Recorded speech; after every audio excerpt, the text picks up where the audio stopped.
নমস্কার, স্টাডি স্টোরিয়াতে স্বাগত। Lucent GK সিরিজের লুসেন্ট জিওগ্রাফির আজকে 2 নম্বর ক্লাস, যেটি আমি সম্পূর্ণ বাংলাতে ইংরাজির লুসেন্ট জিকে বইটি ব্যাখ্যা করছি।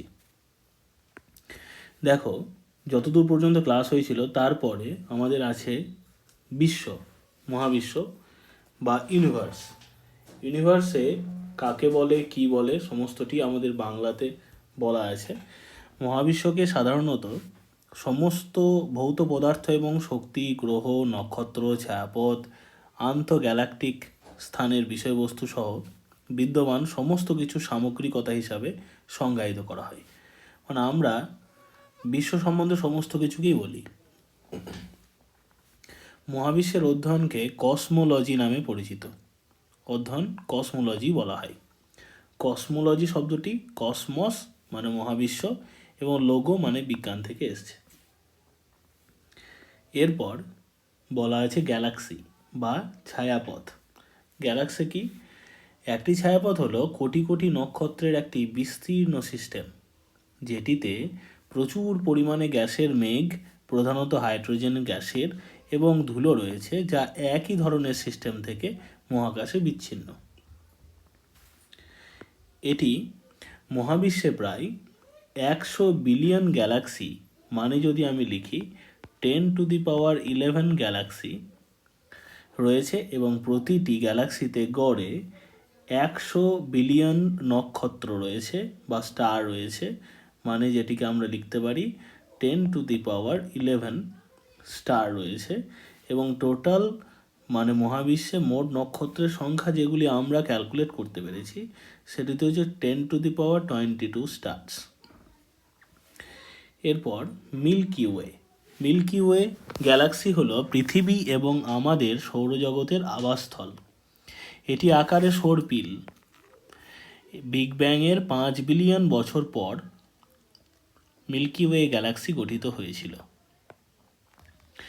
এরপর সর্বশেষ পরিচিত গ্যালাক্সি হলো বামন গ্যালাক্সি, যেটিকে ইংরাজিতে বলা হয় ডুয়ার্ফ গ্যালাক্সি। আধুনিক চিন্তাধারা অনুযায়ী মহাবিশ্বকে দুটি ভাগে ভাগ করা যায়, বায়ুমণ্ডল এবং মহাকাশ। ইংরাজিতে যেটি লেখা আছে অ্যাটমসফিয়ার এবং স্পেস। এরপর দেখো, অরিজিন বলছে big bang theory. Big bang থিওরির কথা আছে। মহাবিশ্বের যে উৎপত্তিটি সেটি বিগ ব্যাং তত্ত্ব দ্বারা ব্যাখ্যা করা হয়েছে, যেটি বেলজিয়ামের জ্যোতির্বিজ্ঞানী এবং মহাজাগতিক অ্যাবে জর্জেস লেমাইত্রে প্রণয়ন করেছিলেন। অ্যাবে জর্জেস লেমাইত্রে, এই যে ছবিটা দেখতে পাওয়া যাচ্ছে, এই ছবিটি ওনার এবং ওনার দ্বারাই প্রস্তাবিত। ওর পরে আছে দেখো, Andromeda is our nearest Galaxy, মানে অ্যান্ড্রোমিডা আমাদের নিকটতম ছায়াপথ। এটি খুব ইম্পর্টেন্ট একটি ফ্যাকচুয়াল ডেটা, আসে পরীক্ষাতে এটা। তারপর দেখো, আমাদের বিগ ব্যাং থিওরি সম্বন্ধে একটু বলা আছে, আমি বাংলা করবার চেষ্টা করেছি এটি। আর তার আগে মহাবিস্ফোরণ বা বিগ ব্যাং তত্ত্বটি, মহাবিশ্বের সমস্ত পদার্থ ছিল মূলত একটি ঘনীভূত পিণ্ড, যাকে প্রিমিভিয়াল অ্যাটম বলা হয়। বিগ ব্যাং একটি বিস্ফোরণ যা 15 বিলিয়ন বছর আগে ঘটেছিল, যার ফলে তারা এবং অন্যান্য মহাজাগতিক সংস্থাগুলির ছায়াপথ তৈরি হয়েছিল। তারপর থেকে সমস্ত গ্যালাক্সি মহাবিশ্বের সম্প্রসারণের কারণে একে অপরের থেকে দূরে উড়ে যাচ্ছে।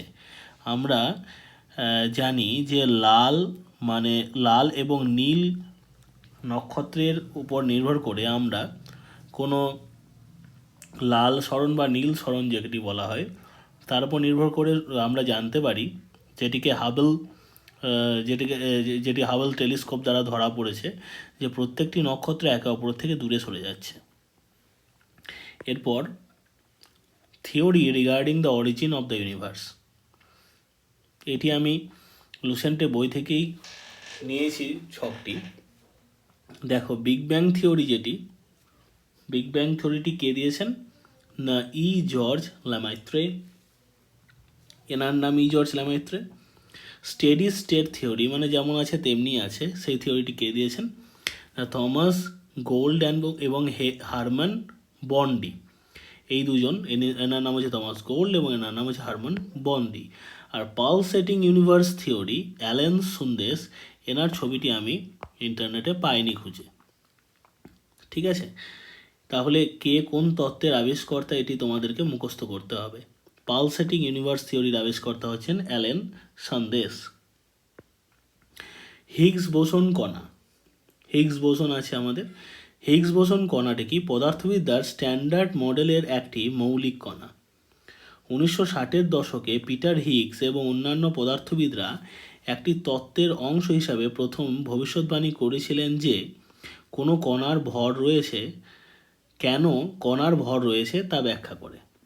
মানে কণার ভরটি কেন আছে সেটি ব্যাখ্যা করছে এই হিগস বোসন তত্ত্বের উপর ভিত্তি করে, যেটি এলএইচসি বা লার্জ হ্যাড্রন কোলাইডারের মাধ্যমে আমরা জানতে পেরেছি পরবর্তীকালে ক্লিনিক্যালি। হিগস বোসনটি দেখো এখানে ইলেকট্রন, নিউট্রন, প্রোটন, নিউক্লিয়াস এগুলো আছে। নিউট্রনটি গ্লুকন এবং কোয়ার্ক কণা দ্বারা যুক্ত আছে। এটি প্রোটন, এটি নিউট্রন। তাহলে নিউট্রন এবং প্রোটনের মধ্যে যেটি কানেক্টিভিটি বজায় রাখছে সেটা হচ্ছে কোয়ার্ক, এবং নিউট্রনের মধ্যে যে কানেক্টিভিটি আছে সেটা হচ্ছে গ্লুকন বলছে। আর এটা অ্যাটম, এর পার্শ্বে ইলেকট্রনগুলো ঘুরছে। এটি একটি হিগস বোসনের একটি হিগস বোসন দ্বারা তত্ত্ব দ্বারা প্রস্তাবিত একটি পরমাণুর গঠন।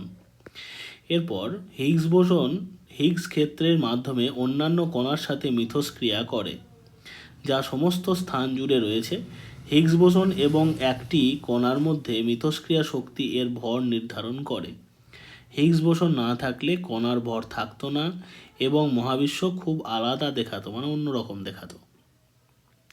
এখানে একটি বাইজুর একটা ডেমনস্ট্রেশন আমি ধার করেছি, যে মলিকুলগুলিকে ভেঙে অ্যাটম হয়, তার থেকে নিউক্লিয়াস, তার থেকে প্রোটনের ভাগ, প্রোটনগুলি এইভাবে যে ভাগ হয় তাদের মধ্যে যে কোয়ার্ক কণাগুলোর মধ্যে যোগাযোগ, সেগুলি Higgs boson has a field called Higgs field.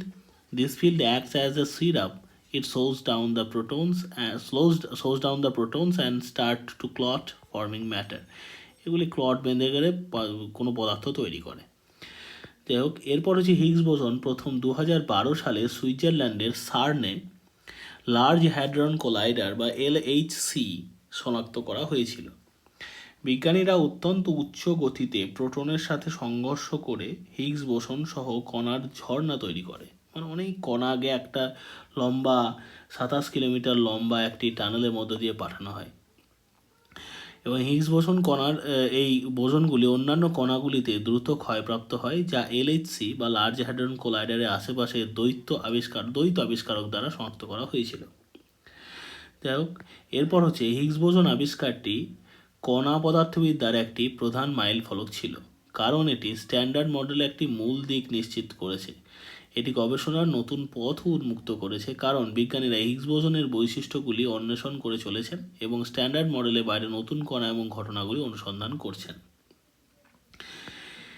এরপর তারা হিগস বোসন বা আমাদের যে লার্জ হ্যাড্রন কোলাইডারের গল্পটি শুধুমাত্র জানতে হবে, তার থেকে ডিটেলে বিশেষ কিছু আর জানার দরকার নেই। আমাদের সূর্যের পর যে আমাদের যে কাছাকাছি নক্ষত্র আছে সেটি এবং এইগুলি সম্বন্ধে আমরা পরবর্তীকালে জানব। তারা মানে হচ্ছে স্টার। একটি নক্ষত্র হলো একটি বৃহদায়তন আলোকিত মহাজাগতিক বস্তু, যা নিজস্ব মাধ্যাকর্ষণ দ্বারা একত্রিত গ্যাসের বল দ্বারা গঠিত। এটি নিউক্লিয়ার ফিউশন প্রক্রিয়ার মাধ্যমে শক্তি উৎপন্ন করে। আমরা পারমাণবিক চুল্লিতে আমরা জানি ফিশন প্রক্রিয়া হয়। ফিশন মানে কি, আর ফিউশন মানে কি, আর সান মানে সূর্যতে হয় ফিউশন।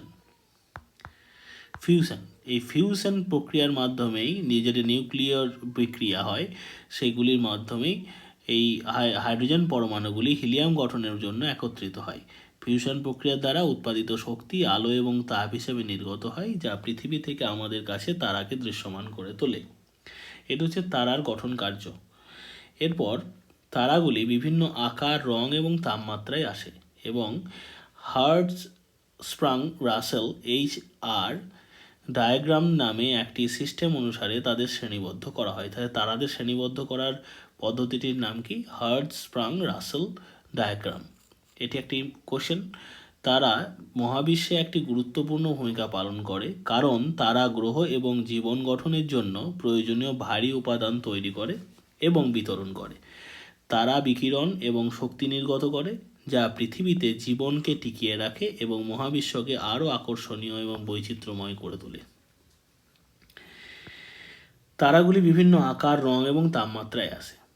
ঠিক আছে, এরপর হচ্ছে আমাদের 460 কোটি বছর আগে একটি দৈত্যাকার আন্তঃনাক্ষত্রিক আণবিক মেঘের মহাকর্ষীয় পতনের ফলে সৌরজগতের উদ্ভব ঘটেছিল। আমরা সোলার সিস্টেম সম্বন্ধে ঢুকছি, তার আগে আমি একটা ইনফরমেশন দিই যে আমাদের সূর্য থেকে লাইট, আমাদের সূর্যের পরেই যে নক্ষত্রটি আছে প্রক্সিমা সেন্টাউরি, সেখান থেকে সূর্য আসতে 4.3 লাইট ইয়ার টাইম লাগে। মানে আমরা প্রক্সিমা সেন্টাউরি সূর্যের পরেই আমাদের নিকটতম নক্ষত্র, সেটি থেকে আমাদের আলো আসতে টাইম লাগে 4.3 আলোকবর্ষ। 460 কোটি বছর আগে এই আন্তঃআণবিক নাক্ষত্রিক আণবিক মেঘের মহাকর্ষীয় পতনের ফলে সৌরজগতের উদ্ভব ঘটেছিল। সমগ্র সৌরজগতের ভরের অধিকাংশ অংশই রয়েছে সূর্যে এবং অবশিষ্ট ভরের অধিকাংশ ধারণ করেছিল বৃহস্পতি। মানে বাকিগুলোর ভর নগণ্য, খুবই নগণ্য। 4টি ক্ষুদ্রতর অভ্যন্তরীণ গ্রহ মানে ইনার প্ল্যানেট যাদেরকে বলা হচ্ছে, অর্থাৎ বুধ, শুক্র, পৃথিবী, মঙ্গল হলো শিলাময়। আর বাকি যে 4টি বহিস্থ গ্রহ তারা হলো দানব গ্রহ, কারণ বস্তুগত দিক থেকে এগুলি শিলাময় গ্রহগুলির তুলনায় অনেক কম ঘনত্বযুক্ত হলেও আয়তন অত্যাধিক বেশি হয়, অনেক বেশি ভরযুক্ত। এগুলির মধ্যে বৃহত্তম গ্রহ দুটি হলো বৃহস্পতি এবং শনি। মূলত হাইড্রোজেন ও হিলিয়াম দ্বারা গঠিত বলে এগুলি গ্যাস দানব নামে পরিচিত। অপর দুই সর্ববহিস্থ গ্রহ ইউরেনাস এবং নেপচুন তুষার দৈত্য নামে পরিচিত, কারণ এগুলির প্রধান উপাদান হলো জল, অ্যামোনিয়া, মিথেনের মতো উদ্বায়ী। তাহলে আমরা প্রথম এই যে 4টি গ্রহ সেগুলি শিলাময় গ্রহ হলো, তারপরে দুটো গ্রহ হচ্ছে গ্যাস দানব বলছে, তারপরে দুটো গ্রহ যেহেতু সেগুলিকে তুষার দানব বলছে। সেগুলি হাইড্রোজেন এবং মিথেনের তুলনায় আপেক্ষিকভাবে উচ্চ গলনাঙ্কযুক্ত। 8টি গ্রহই ক্রান্তিবৃত্ত নামে একটি অর্ধবৃত্তাকার বৃত্ত, উপবৃত্ত, এর মধ্যে চ্যাপ্টা আকৃতির ভিতর প্রায় বৃত্তাকার কক্ষপথে সূর্যকে প্রদক্ষিণ করে। সূর্য বা সান মানে সোলার সিস্টেমের মুখিয়া। সূর্য আমাদের সৌরজগতের কেন্দ্রে অবস্থিত একটি নক্ষত্র। এটি আনুমানিক 4.6 বিলিয়ন বছর পুরনো, আরও 5 বিলিয়ন বছর ধরে জ্বলতে থাকবে। মানে জীবনের অর্ধেকও এখনো আসেনি। সূর্য হলো একটি প্রধান ক্রম নক্ষত্র, মানে প্রধান নক্ষত্র ফার্স্ট স্টেজের, যার অর্থ হলো এটি তার জীবনচক্রের একটি স্থিতিশীল পর্যায়ে রয়েছে এবং প্রাথমিকভাবে এটি মূল অংশে নিউক্লিয়ার ফিউশন বিক্রিয়া দ্বারা চালিত হচ্ছে। প্রায় 3,33,000 গুণ বড় পৃথিবীর তুলনায় এবং এর ব্যাস পৃথিবীর তুলনায় 109 গুণ বড়। এর পৃষ্ঠের তাপমাত্রা প্রায় 5,500 ডিগ্রি সেন্টিগ্রেড, যখন এর মূল তাপমাত্রা 15 মিলিয়ন ডিগ্রি সেন্টিগ্রেড মানে 27 মিলিয়ন ডিগ্রি ফারেনহাইট এর বেশি। সূর্যের মাধ্যাকর্ষণ গ্রহগুলিকে তার চারপাশে কক্ষপথে ধরে রাখে। চৌম্বক ক্ষেত্র তার চারপাশের স্থানকে প্রভাবিত করে, যার ফলে সূর্যের দাগ, সৌরশিখার মতো ঘটনাগুলি ঘটে চৌম্বক ক্ষেত্রের জন্য। সূর্যের আলো তাপ বিকিরণের আকারে শক্তি নির্গত করে, যা পৃথিবীতে জীবনের জন্য অপরিহার্য, কিন্তু আমাদের গ্রহে বায়ুমণ্ডল এবং প্রযুক্তিতেও ক্ষতিকারক প্রভাব ফেলতে পারে। সূর্যের অধ্যয়ন হেলিওফিজিক্স নামে পরিচিত। এটা একটা ইম্পর্টেন্ট ইনফরমেশন। হেলিওফিজিক্স হচ্ছে কি না, সূর্যের অধ্যয়নকে হেলিওফিজিক্স বলে। গবেষণার একটি ক্ষেত্র যাতে জ্যোতির্বিদ্যা, পদার্থবিদ্যা, প্রকৌশল সহ বিভিন্ন শাখার বিজ্ঞানীরা জড়িত। সূর্যের মধ্যে একই মৌলিক উপাদান রয়েছে যা আমরা পৃথিবীতে খুঁজে পাই, কিন্তু আমরা আমাদের চারপাশে যা দেখি তার চেয়ে অনেক ভিন্ন পরিমাণে। সূর্যে প্রায় 92% হাইড্রোজেন এবং 8% হিলিয়াম রয়েছে। আমি এখানটাতে নোট করি একটা কথা, সেটা হচ্ছে যে আমাদের লুসেন্ট বইয়ে যে তথ্যটি দেওয়া আছে সূর্যের অংশ হিসাবে, সেটি আমাদের ভুল তথ্য। এখানে বলা আছে লুসেন্ট বইয়ে যে 71% আছে হাইড্রোজেন, 26.5% আছে হিলিয়াম, আর 2.5% আছে আদার মিনারেলস বা এলিমেন্টস। কিন্তু নাসার ওয়েবসাইটে যেটি বলা আছে সেটি হচ্ছে 92% হাইড্রোজেন এবং 8% হিলিয়াম। আদার্সের কথা উল্লেখ নেই। সেই জন্য আমি দুটো কথাই বলে দিলাম। আমি লেখাতে নিয়ে নোটটি লিখেছি, তাতে করে আমি নাসার ডেটাটাই নিয়েছি, লুসেন্টের ডেটাটা নিইনি। আমি প্রায় সমস্ত ডেটায় ক্রস চেক করে আমি তোমাদের সামনে উপস্থাপন করছি, যাতে করে তোমরা সব থেকে রিলায়েবল ইনফরমেশনটিই পাও। আমি কন্টিনিউ করছি যে পৃথিবীর সাথে তুলনা করুন, যেখানে সবচেয়ে সাধারণ উপাদান হলো অক্সিজেন, ম্যাগনেসিয়াম, সিলিকন এবং লোহা। পৃথিবীতে হাইড্রোজেন সবেমাত্র সাধারণ উপাদানগুলির শীর্ষে 10 তালিকা তৈরি করে এবং হিলিয়াম অত্যন্ত বিরল। এরপর হচ্ছে ইনার প্ল্যানেট এবং আউটার প্ল্যানেটের আমি একটা ডায়াগ্রাম দিয়েছি, যদিও এগুলো লুসেন্টে বইয়ে নেই, তবুও আমি এগুলো এক্সট্রা তোমাদের নোট বানাবার জন্য দিচ্ছি। যেমন মার্কারি, ভেনাস, আর্থ এবং মার্স, এই চারটি হচ্ছে ইনার প্ল্যানেট। আর Jupiter, Saturn, Neptune, Uranus, Neptune এগুলো হচ্ছে আউটার প্ল্যানেট। প্লুটোকে তো আমরা প্ল্যানেট বলে ধরি না, প্লুটোকে আমরা বামন গ্রহ বলে ধরি, সেই জন্য প্লুটোকে ধরবো না। 8টি প্ল্যানেট, এর মধ্যে এই 4টি হচ্ছে আউটার প্ল্যানেট, এই 4টি হচ্ছে inner planet. Inner versus outer প্ল্যানেটের একটি ইংরেজিতে নোট আমি এক জায়গা থেকে নিয়ে তোমাদেরকে দিচ্ছি। সেটা হচ্ছে includes Mercury, Venus, Earth and there are also call terrestrial planet বলা হয়, শিলামণ্ড দিয়ে গঠিত বলে, rock such as nickel and iron দিয়ে তৈরি। আউটার প্ল্যানেটগুলো কি?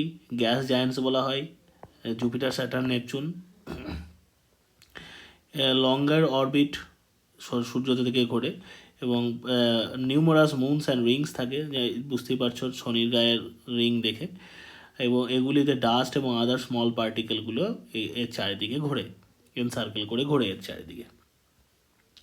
এরপর হচ্ছে আমাদের সৌরজগতের প্রথম সদস্য, তার নাম হচ্ছে বুধ। বুধকে আমরা কি বলছি? মার্কারি বলছি। এটি সৌরজগতের নিকটতম গ্রহ। খুব গরম এটি, জল নেই এখানে, carbon dioxide, nitrogen, hydrogen, oxygen gas নেই, যেগুলি পৃথিবীতে আছে। ঠিক আছে, এটি হচ্ছে বুধের ছবি একটি। এরপর হচ্ছে শুক্র। শুক্র হলো সূর্য থেকে দ্বিতীয় গ্রহ, এবং সূর্যের অনুরূপ আকার এবং সান্নিধ্যের কারণে কখনো কখনো এটিকে পৃথিবীর বোন, সূর্যের অনুরূপ নয়, পৃথিবীর অনুরূপ আকার, বোন হিসাবে উল্লেখ করা হয়। শুক্রের সৌরজগতের যে কোনো গ্রহের উষ্ণতম পৃষ্ঠ রয়েছে, যা তাপমাত্রা 864 ডিগ্রি ফারেনহাইট বা 462 ডিগ্রি সেলসিয়াস পর্যন্ত পৌঁছাতে পারে। শুক্রের একটি ঘন বায়ুমণ্ডল রয়েছে, যা বেশিরভাগই কার্বন ডাইঅক্সাইড দ্বারা গঠিত, যা একটি শক্তিশালী গ্রিন হাউস প্রভাব তৈরি করে, যা গ্রহের উচ্চ তাপমাত্রা অবদান রাখে। আমরা জানি গ্রিন হাউস ইফেক্ট তাপ বৃদ্ধির পক্ষে দরকার। শুক্র খুব ধীরে ঘোরে, একটি ঘূর্ণন সম্পূর্ণ করতে 243 পৃথিবী দিন লাগে, মানে আমাদের দিনের হিসাবে 243 দিন লাগে একটি ঘূর্ণন সম্পূর্ণ করতে, এবং সূর্যকে অপেক্ষাকৃত দ্রুত প্রদক্ষিণ করে। মানে সূর্য যদি এটা হয়, শুক্র নিজের অক্ষের চারিদিকে ঘুরতে সময় লাগছে 243 দিন, মানে একদিন হচ্ছে, আর 225 দিনে সূর্যের চারিদিকে এক পা ঘুরে দিচ্ছে, মানে 1 বছর হচ্ছে। মানে শুক্র গ্রহতে একদিন ইজ গ্রেটার দ্যান 1 ইয়ার হিসাব মতো। আমাদের 243 দিনে শুক্রের 1 দিন হয়, এবং আমাদের 225 দিনে সূর্যের 1 বছর হয়ে যায়। শুক্রের একটি অত্যন্ত ঘন বায়ুমণ্ডল রয়েছে, যা উচ্চ চাপ সৃষ্টি করে, যা পৃথিবীর পৃষ্ঠের চাপের থেকে প্রায় 90 গুণ বেশি। আরও এটা হচ্ছে শুক্র সম্বন্ধে, যে শুক্রের কোনো চাঁদ বা প্রাকৃতিক উপগ্রহ নেই। শুক্রের একটি বিপরীতমুখী ঘূর্ণন রয়েছে, যার অর্থ এটি সৌরজগতের বেশিরভাগ অন্য গ্রহের বিপরীত দিকে ঘোরে। আমরা জানি পৃথিবী সূর্যের চারিদিকে যখন ঘোরে, তখন নিজের অক্ষেতে পশ্চিম থেকে পূর্ব দিকে ঘুরছে এইভাবে, ওই জন্য আমরা পূর্ব দিকে সূর্য ওঠা দেখতে পাই। কিন্তু শুক্রটা ওইভাবে ঘোরে না, পূর্ব থেকে পশ্চিম দিকে ঘোরে। এবং শুক্রে একটি পুরু স্তর রয়েছে মেঘের, যেটি এর পৃষ্ঠকে দৃশ্য থেকে অস্পষ্ট করে দেয়, কিন্তু রাডার চিত্রগুলি প্রকাশ করেছে যে গ্রহের পৃষ্ঠটি বিস্তীর্ণ রুক্ষ সমভূমি, উচ্চ আগ্নেয় পর্বতে আবৃত। ভেনাস, যে নামটি শুক্র আমরা জানি, সেটি রোমান প্রেম এবং সৌন্দর্যের দেবীর নাম অনুসারে নামকরণ করা হয়েছে, এবং প্রায়শই এটিকে মর্নিং স্টার বা ইভিনিং স্টার হিসেবে উল্লেখ করা হয়, কারণ এটি আকাশের অন্যতম উজ্জ্বল নক্ষত্র বস্তু। ভেনাস বৈজ্ঞানিক অনুসন্ধানের জন্য একটি জনপ্রিয় লক্ষ্য, মানে অনেক বৈজ্ঞানিক অনুসন্ধান হয়েছে। সোভিয়েত ভেনেরা বলে একটি মিশন, ভেগা মিশন, সেই সাথে নাসার মেরিনার, পায়োনিয়ার, ম্যাগেলান মিশন সহ বেশ কয়েকটি মহাকাশযান দ্বারা পরিদর্শন করা হয়েছে শুক্রকে। তাহলে শুক্রকে যেগুলি পরিদর্শন করা হয়েছে সেগুলি আমাদের লুসেন্ট বইয়ে না থাকলেও আমি এক্সট্রা একটু ডেটা দিয়ে দিচ্ছি, যাতে করে তোমাদের বুঝতে সুবিধা হয় এবং আরও মানে এক্সটেন্সিভলি তোমরা বিষয়টি নিয়ে পড়াশুনো করতে পারো। আজকে এতদূর পর্যন্তই থাকলো, ধন্যবাদ। আগামী দিনে আবার অবশ্যই টু বি কন্টিনিউড এই সিরিজটি চলবে, তোমরা সাথে থাকো, পাশে থাকো, এবং স্টাডি স্টোরিয়াকে আরও সাহায্য করে যাও। ধন্যবাদ।